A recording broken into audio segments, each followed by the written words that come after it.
menjadi pembelajaran hidup bagi kita.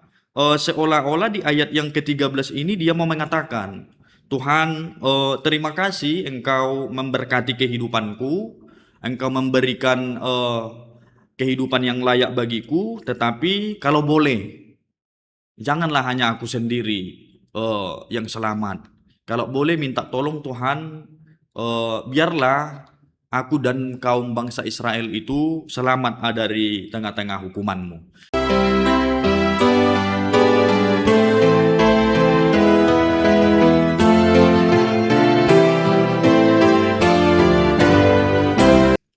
Shalom Bapak Ibu, jumpa lagi bersama dengan kami di ruang podcast HKBP Distrik 20 Kepulauan Riau. Pada hari ini kita sudah kedatangan tamu, Amang Pendeta Rudi Sinaga dari HKBP Batu Haji Lama. Sebelum kita memulai, kami mau serahkan dulu kepada Amang Pendeta untuk perkenalan singkat. Barangkali ada yang masih belum kenal Amang. Silakan, waktu dan kesempatan kami serahkan kepada Amang Rudi. Ya, terima kasih Amang Pendeta. Shalom Bapak Ibu, selamat pagi buat kita semua dimanapun kita berada. Perkenalkan, nama saya Pendeta Rudi Clinton Sinaga, istri saya Boru Siburian, dan sekarang saya melayani di HKBP Batu Haji Lama, Resort Batu Haji Lama sebagai pendeta fungsional. Mungkin begitu dulu perkenalan dari saya, Amang. Baik, terima kasih Amang Pendeta. Untuk tidak memperpanjang waktu lagi, Bapak Ibu, mari kita bersatu dalam doa. Kita berdoa. Terima kasih Tuhan buat penyertaan Tuhan yang menghantarkan kami berjumpa kembali di ruang podcast ini bersama dengan hamba-Mu, Amang Pendeta Rudi Sinaga, yang akan membahas epistel di minggu keempat setelah Trinitatis pada minggu tanggal 28 Juni 2026. Kiranya Engkau memberkati hamba-Mu dan juga para penonton di ruang podcast ini, Bapak Ibu serta saudara-saudara kami yang senantiasa mengikuti program podcast ini. Terima kasih Tuhan, kami serahkan rangkaian kegiatan ini dari awal, pertengahan, hingga mengakhirinya nanti. Di dalam nama Tuhan Yesus Kristus kami berdoa dan mengucap syukur. Amin. Baik Bapak Ibu, saudara-saudari sekalian, kita buka Alkitab kita, epistel di minggu tanggal 28 Juni 2026, tertulis dalam Bilangan 14 ayat 11 sampai dengan ayat 19. Saya akan bacakan untuk kita. Demikian bunyinya. Tuhan berfirman kepada Musa, berapa lama lagi bangsa ini menista aku, dan berapa lama lagi mereka tidak mau percaya kepadaku, sekalipun sudah ada segala tanda mujizat yang kulakukan di tengah-tengah mereka.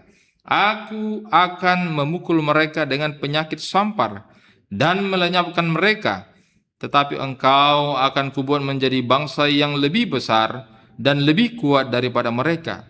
Lalu berkatalah Musa kepada Tuhan, jikalau hal itu kedengaran kepada orang Mesir, padahal engkau telah menuntun bangsa ini dengan kekuatanmu dari tengah-tengah mereka, mereka akan bercerita kepada penduduk negeri ini yang telah mendengar bahwa engkau Tuhan ada di tengah-tengah bangsa ini, dan bahwa engkau Tuhan menampakkan dirimu kepada mereka dengan berhadapan muka, waktu awanmu berdiri di atas mereka, dan waktu engkau berjalan mendahului mereka di dalam tiang awan pada waktu siang dan di dalam tiang api pada waktu malam. Jikalau engkau membunuh bangsa ini sampai habis, maka bangsa-bangsa yang mendengar kabar tentang engkau itu nanti berkata, oleh karena Tuhan tidak berkuasa membawa bangsa ini masuk ke negeri yang dijanjikannya dengan bersumpah kepada mereka, maka ia menyembelih mereka di padang gurun. Jadi sekarang, biarlah kiranya kekuatan Tuhan itu nyata kebesarannya, seperti yang kau firmankan. Tuhan itu berpanjang sabar dan kasih setianya berlimpah-limpah. Ia mengampuni kesalahan dan pelanggaran, tetapi sekali-kali tidak membebaskan orang yang bersalah dari hukuman. Bahkan ia membalaskan kesalahan bapa kepada anak-anaknya, kepada keturunan yang ketiga dan keempat. Ampunilah kiranya kesalahan bangsa ini, sesuai dengan kebesaran kasih setiamu, seperti engkau telah mengampuni bangsa ini mulai dari Mesir sampai kemari. Demikian firman Tuhan. Ya, Amang Pendeta, pertama kita mau bincang-bincang dulu tentang teks ini. Teks ini sangat menarik, secara khusus dalam perjalanan umat Tuhan. Boleh dijelaskan Amang latar belakang dari teks ini Amang kepada kami dan kepada penonton? Ya, terima kasih kepada Amang Pendeta Sirait di sini, yang dimana Bapak Ibu, saudara-saudara sekalian, kita boleh membahas tentang khotbah untuk pertangyangan di minggu yang keempat setelah Trinitatis dari Bilangan 14 ayat 11 sampai ayatnya yang ke-19. Tetapi kemudian Amang dan Bapak Ibu saudara-saudari, sebelum kita menyentuh teks firman Tuhan mulai dari ayat yang 11 sampai ayatnya yang ke-19 ini, kita boleh melihat kembali dulu ayat-ayat sebelumnya, di mana kita boleh menemukan apa yang menjadi latar belakang permasalahan yang terjadi di tengah-tengah bangsa Israel pada saat itu. Kalau saya melihat Amang, kita balik dari pasalnya yang ke-13, di sini kita lihat menemukan ada 12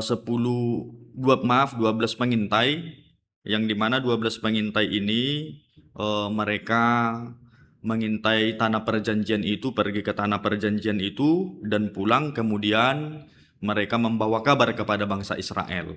Nah, ini yang menjadi pemicu yang boleh kami lihat sehingga ada pergeseran atau krisis iman bangsa Israel pada saat itu. Karena apa? Sebenarnya bangsa Israel pada saat itu telah keluar dari tanah Mesir. Mereka sudah melewati Laut Merah atau Laut Teberau sampai kepada Gunung Sinai. Kemudian mereka berangkat dari Gunung Sinai sampai ke Kades Barnea. Nah, di sini persoalan kemudian terjadi, Amang dan Bapak Ibu saudara-saudari, yang dimana ketika 12 pengintai membawa kabar dan mengatakan bahwa sebenarnya penglihatan mereka melihat tanah perjanjian itu atau tanah Kanaan itu adalah tanah yang baik, tanah yang subur, dan memiliki pola-pola kehidupan yang baik untuk bangsa Israel. Tetapi yang menjadi persoalan dari 12 pengintai ini, ada 10 pengintai yang mengatakan dengan cara pandang mereka yang berbeda, yang dimana mereka sepakat mengatakan bahwa tanah perjanjian yang akan mereka masuki itu adalah subur, baik, dan memberikan kehidupan. Tetapi cara pandang yang kemudian mereka mengatakan bahwa mungkin mereka tidak akan bisa sampai kepada tanah perjanjian itu. Karena apa? Karena mereka melihat situasi dan kondisi pada saat itu, dan kemudian mereka membandingkan dengan kehidupan mereka. Nah, Amang Pendeta, seakan-akan 10 pengintai ini mau mengatakan dari pemikiran mereka tidak sanggup dan akan mati ketika mereka harus berhadapan langsung dengan bangsa-bangsa yang akan mereka lawan pada saat itu. Tetapi kemudian ada 2 pengintai yang mungkin sering kita dengarkan sejarahnya, yaitu Yosua dan Kaleb, di mana mereka juga bersama dengan 10 pengintai lainnya, mereka sepakat dan setuju untuk mengatakan bahwa tanah perjanjian itu baik dan subur dan memiliki kehidupan yang diharapkan oleh bangsa Israel. Tetapi kemudian ada cara pandang iman yang boleh kami lihat dari sini, yang mengatakan dari mereka bahwa mereka akan sampai kepada tanah perjanjian atau tanah Kanaan, walaupun banyak proses atau kerikil-kerikil yang harus mereka hadapi melalui bangsa-bangsa yang ada pada saat itu. Tetapi ini yang menarik, Amang Pendeta, kemudian saudara-saudari, ada statement iman kepercayaan mereka yang mengatakan ketika mereka boleh berjalan dengan Tuhan memasuki tanah perjanjian, maka hal apapun itu atau proses apapun itu yang akan mereka lewati, mereka akan tetap dimenangkan dan disertai oleh Tuhan yang berkuasa itu. Itu yang mungkin boleh kami lihat eh, dari latar belakangnya kalau kita berangkat dari pasal yang ke-13. Tetapi yang menjadi persoalan Amang Pendeta dan saudara-saudari, Bapak Ibu, kita boleh melihat kembali menarik di pasal yang ke-14. Ayat yang pertama sampai ayatnya yang 10 kalau kita gali sedikit, ternyata sungut-sungut atau pemberontakan bangsa Israel itu terus berlanjut. Walaupun ada dua cara pandang berpikir antara 10 pengintai dan dua pengintai Yosua dan Kaleb yang tadi, ternyata mereka lebih dominan mendengarkan informasi yang boleh diberikan oleh 10 pengintai. Di mana dari informasi yang 10 tadi, ini yang menjadi pemberontakan besar-besaran. Kalau kita bilang di Kades Barnea ini merupakan bangsa Israel hampir secara keseluruhan memberontak sehingga mereka mengatakan dan menyalahkan Tuhan kalau menurut saya.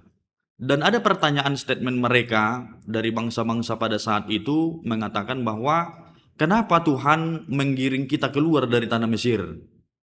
Padahal ketika kita sudah digiring keluar dari tanah Mesir, kita bukan mendapatkan kenyamanan atau keamanan, tetapi akan menghadapi hal-hal yang lebih besar dan mungkin akan mematikan atau memberikan nyawa kita kepada yang ada di depan kita, begitu Amang.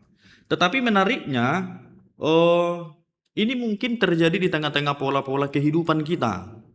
Banyak di tengah-tengah pola kehidupan kita ketika ada suara yang mungkin lebih besar, lebih banyak ketika memutuskan keputusan atau memberikan informasi, mungkin ini sering sekali kita tidak memikirkan efeknya, baik benar atau salahnya, tetapi kita berdiri di tengah-tengah siapa yang paling banyak menyuarakan informasi itu. Maka tidak jauh dari kehidupan kita, kita juga hampir sama dengan kehidupan bangsa Israel pada saat itu tanpa memikirkan yang mana yang benar, yang mana yang salah. Tetapi masih melihat suara yang mana yang paling banyak, itu yang lebih dominan untuk dihidupkan. Nah, berangkat dari sini Lamang Pendeta dan saudara-saudari yang dikasihi Tuhan, kalau kita lihat di ayat 11, Tuhan berfirman kepada Musa, berapa lama lagi bangsa ini menista aku dan berapa lama lagi mereka tidak mau percaya kepadaku, sekalipun sudah ada segala tanda mujizat yang kulakukan di tengah-tengah mereka. Kemarahan Tuhan kembali di tengah-tengah bangsa Israel pada saat itu. Mengapa? Karena kalau kita lihat sebenarnya bangsa Israel adalah bangsa yang tegar tengkuk, memiliki kepercayaan, tetapi kepercayaannya tidak langsung membawa kepada keselamatan, tetapi kepercayaan yang sementara. Sehingga dari peristiwa ini Tuhan kembali marah dan mempertanyakan kepada Musa sebagai pimpinan bangsa Israel pada saat itu. Tetapi kemudian menariknya kalau kita lihat Amang dan Bapak Ibu saudara-saudari, kalau kita baca kembali mulai dari ayat 11 sampai ayat yang ke-19 ini, seolah-olah Tuhan sedang berbincang-bincang dengan Musa. Nah, di sini kita boleh melihat ternyata bilangan ini merujuk kepada salah satu teori sumber, yang dimana teori sumber itu mungkin sudah pernah atau sering kita dengar, yaitu sumber Jahwis Amang. Sumber Jahwis ini, tanda-tanda sumber Jahwis ini adalah Tuhan itu digambarkan seolah-olah memiliki ekspresi, emosi atau sifat sebagai manusia. Jadi kalau kita menemukan kalimat atau menemukan perbincangan antara Tuhan dengan Musa itu, di sini ingin mengatakan bahwa Tuhan itu dekat, Tuhan itu rindu dengan kehidupan-kehidupan yang langsung bersekutu seperti layaknya manusia. Nah, kemudian kalau kita lanjutkan Amang dan juga saudara-saudari yang dikasihi Tuhan, di ayat 12 Tuhan ingin menurunkan dan ingin memberikan penghukuman bagi bangsa Israel pada saat itu. Tapi ada hal yang menarik di sini. Tuhan juga bilang, Aku akan memukul mereka dengan penyakit sampar dan melenyapkan mereka. Tetapi engkau akan kubuat menjadi bangsa yang lebih besar dan lebih kuat daripada mereka.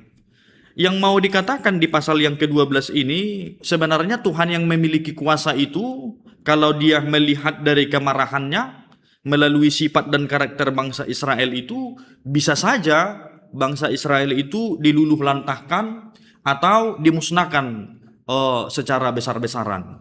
Nah, kemudian kalau kita perhatikan Bapak Ibu di ayat yang ke-12 ini juga ada hal yang menarik Amang dan Bapak Ibu saudara-saudari. Ada penawaran khusus kepada Musa di tengah-tengah kemarahan Tuhan. Engkau akan kubuat menjadi bangsa yang lebih besar dan lebih kuat daripada mereka. Tetapi kemudian respon Musa boleh mungkin menjadi pembelajaran hidup bagi kita. Seolah-olah di ayat yang ke-13 ini dia mau mengatakan, Tuhan, terima kasih engkau memberkati kehidupanku, engkau memberikan kehidupan yang layak bagiku, tetapi kalau boleh, janganlah hanya aku sendiri yang selamat. Kalau boleh minta tolong Tuhan, biarlah aku dan kaum bangsa Israel itu selamat dari tengah-tengah hukumanmu. Nah, kemudian Bapak Ibu saudara-saudari, ini yang boleh menjadi pembelajaran kemudian yang boleh kami lihat. Di mana di tengah-tengah kepemimpinan, sosok Musa ini perlu ditiru dan perlu dihidupi Amang. Di mana kalau kita lihat di perkembangan zaman sekarang mungkin sudah sedikit orang-orang atau pimpinan-pimpinan yang memimpin dengan karakter atau sifat seperti Musa.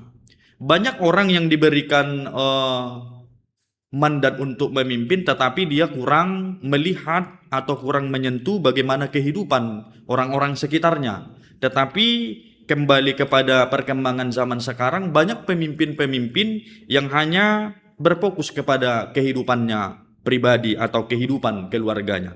Tetapi dari pembelajaran firman Tuhan ini kita mau melihat Musa tidak serta-merta mau memanfaatkan situasi yang buruk itu untuk menyelamatkan dirinya, tetapi Musa kembali bersuara dengan syafaatnya dan meminta kepada Tuhan, kalau boleh Tuhan, biarlah saya dan rakyat saya bangsa Israel terlepas dari semua penghakiman atau hukumanmu. Maka kalau kita lihat sampai ke ayat yang ke 17 Amang dan saudara-saudari kita baca, Musa juga kembali mengingatkan. Sebenarnya Manginang, Bapak Ibu, kalau dipertanyakan apakah Musa mampu mengingatkan Tuhan dan kemudian apakah Tuhan itu pelupa, kalau kita lihat dari ayat yang ke-14 sampai ayatnya yang ke-18 ini tidak memang dohot aminang. Kenapa? Karena sebenarnya di sini ujian iman yang boleh kami lihat melalui komunikasi Tuhan dengan Musa itu sendiri. Seolah-olah yang seperti tadi kami bilang dari teori sumber tadi, seolah-olah ini ada komunikasi antara Tuhan dengan Musa yang mau mengingatkan kembali bagaimana sebenarnya respon iman Musa itu sendiri mengetahui dan mengimani tentang Tuhan itu sendiri di dalam kehidupan dia. Sehingga di ayat yang ke-14 hal yang luar biasa sampai ayat yang ke-18 ini boleh keluar dari mulut atau suara Musa itu sendiri, di mana dia kembali mengingatkan untuk menyaksikan bahwa Tuhan itu adalah Tuhan yang panjang sabar, di mana melalui pengenalan perjalanan imannya Musa kembali menyuarakan bahwa Tuhan itu tidak serta-merta langsung menghukum bangsa yang bebal termasuk bangsa Israel, tetapi selalu memberikan pengampunan-pengampunan. Ini terlihat dari sejarah keluarnya bangsa Israel melalui orang-orang Mesir, kemudian setelah mereka keluar dari Mesir, penyertaan dan kasih Tuhan itu terus selalu melekat di dalam kehidupan mereka.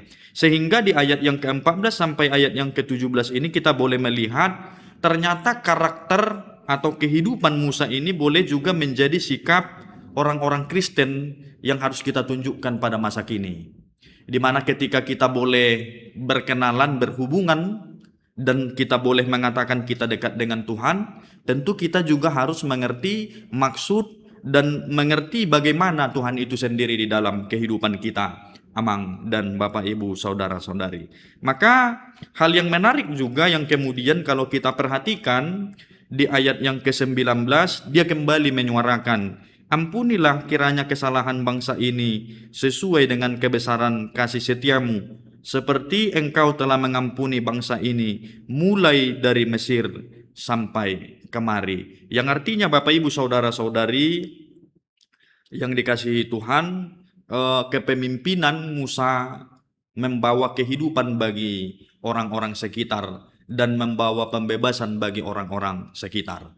Maka aplikasi yang boleh kami lihat mungkin Amang beserta saudara-saudari melalui firman Tuhan pada saat ini, kalau kita kembangkan lagi kepada topik minggu yang mengatakan kasih yang menggembirakan dan menguatkan, benar, kasih Tuhan itu selalu mengembirakan dan menguatkan orang-orang yang percaya, termasuk orang-orang bebal seperti bangsa Israel, di mana kasih Tuhan itu selalu melekat dan selalu menghampiri orang-orang percaya, termasuk bangsa Israel dan termasuk kita sendiri di setiap proses kehidupan kita.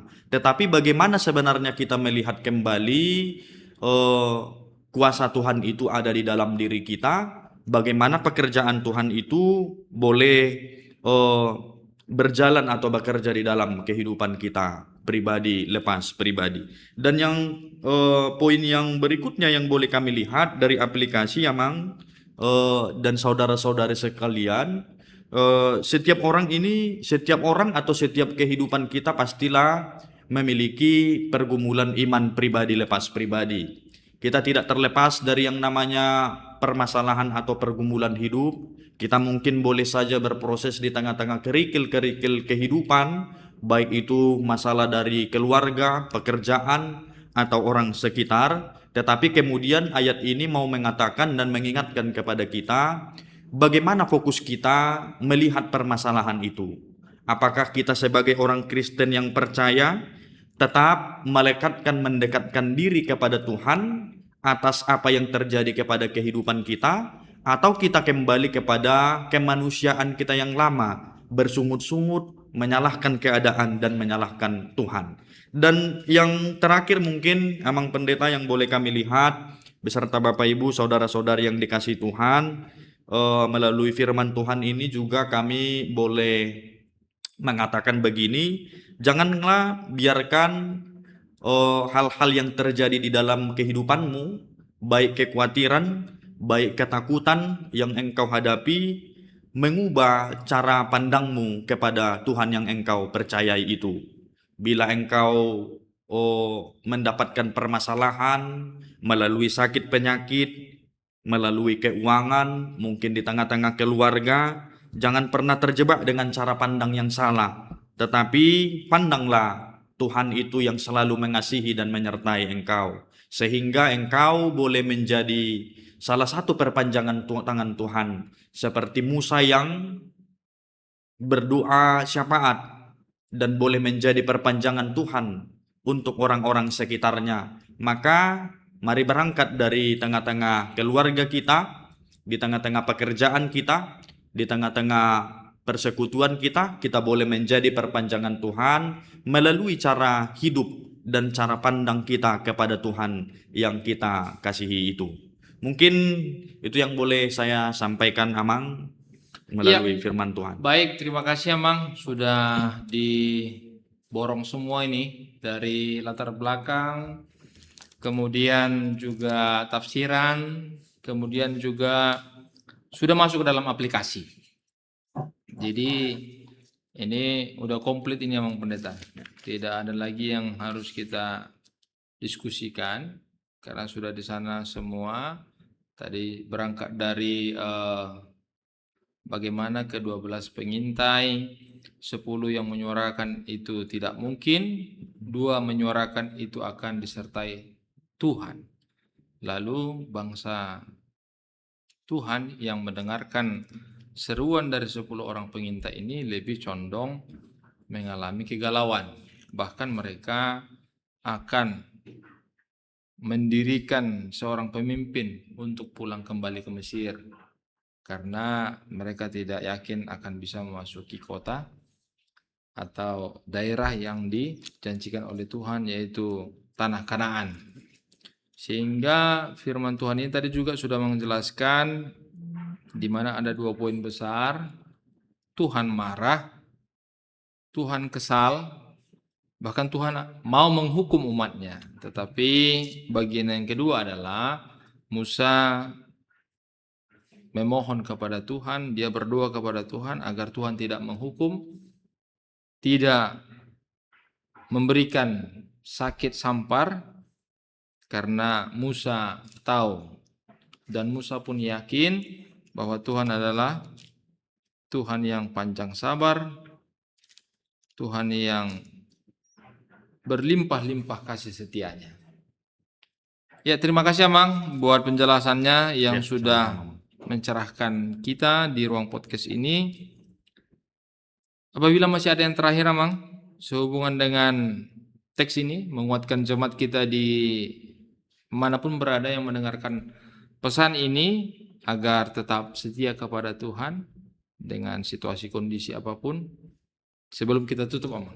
Ya, mungkin closing statement emang ya, Ya. seperti yang tadi juga yang kami sampaikan, di setiap kehidupan, perjalanan kehidupan kita mungkin kita sering diperhadapkan dengan hal-hal yang tidak sesuai dengan kehidupan kita. Bahkan mungkin ini berangkat dari ketakutan kita pribadi menghadapi perjalanan hidup. Dan kemudian ketakutan sering sekali membuat seseorang itu kehilangan akal sehat, tidak mampu melihat cara pandang yang benar di depan kita, dan mungkin ini sering sekali menggiring kita untuk terjatuh kepada kehidupan yang kelam. Tetapi firman Tuhan pada hari ini mengingatkan, Tuhan tetap mengasihi dan kasih itu selalu menggembirakan setiap orang yang datang kepadanya. Mungkin Baik, itu yang bisa terima saya. kasih Amang Pendeta untuk mengakhiri pertemuan kita pada hari ini. Kami serahkan kepada Amang Pendeta untuk membawa dalam doa penutup. Ya, untuk menutup perbincangan kita pada hari ini, kita bersatu di dalam doa. Bapa di dalam surga, terima kasih Tuhan buat penyertaan Tuhan di dalam kehidupan kami, pribadi lepas pribadi, kami boleh sehat, kami boleh kuat dan bijaksana menjalani proses kehidupan yang boleh kami lalui di tengah-tengah kehidupan kami. Dan pada hari ini Tuhan, kami boleh berdiskusi bersama, belajar tentang firman Tuhan yang datang dari Bilangan pasalnya yang ke-14 ayat yang ke-11 sampai 19. Biarlah Tuhan perbincangan, diskusi dan pembelajaran kami pada saat ini boleh menjadi salah satu perpanjangan Tuhan, kemudian kami boleh melakukannya di dalam setiap kehidupan kami. Terlebih Tuhan, biarlah Tuhan yang selalu memberkati dan menemani kehidupan kami, kehidupan jemaat Bapak Ibu dimanapun mereka berada. Dan biarlah Tuhan juga yang selalu melindungi setiap apa yang boleh kami kerjakan. Keluarga kami, biarlah Tuhan boleh hidup di dalam tengah-tengah keluarga kami Tuhan. Dan pada hari ini kami akan melanjutkan aktivitas kami. Biarlah juga Tuhan yang selalu menerangi langkah kami agar kami boleh melakukan setiap aktivitas yang boleh kami lakukan.